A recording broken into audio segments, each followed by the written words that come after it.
Sen. Rick Scott clashes with CodePink, explosive Gaza, Cuba, and Iran showdown. Florida Senator Rick Scott recently found himself in a heated confrontation with activists from the far-left group CodePink.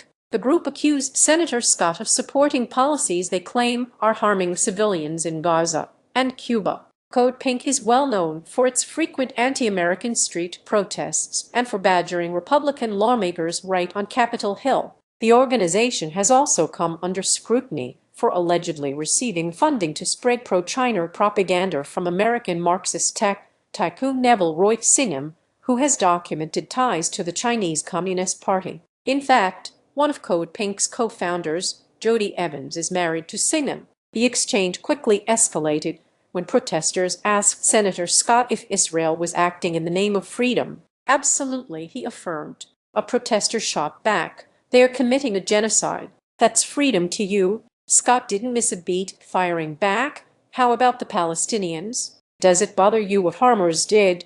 CodePink's other co-founder, Medea Benjamin, was among the crowd shouting at Senator Scott. She challenged him on recent U.S. strikes in Iran. "Does it bother you that the U.S. is now bombing Iran unprovoked?" she pressed. Scott responded sharply, "Oh, you're back to wanting to be destroyed by a nuclear weapon. That's where you are. You're back to that part." An agitator then brought up Israel's alleged nuclear arsenal, asking, "Nuclear weapons is your issue. What about the hundreds of nuclear weapons that Israel has?" As the activists followed Senator Scott through the hallway, the argument continued with both sides frequently interrupting each other. Benjamin pressed Scott further, arguing that his support for Israel and efforts in Iran are actually making Americans less safe. "You are making us less safe with this war in Iran, with the support for Israel," she asserted. The confrontation didn't stop at the Middle East. Benjamin went on to accuse Senator Scott of supporting U.S. sanctions on Cuba,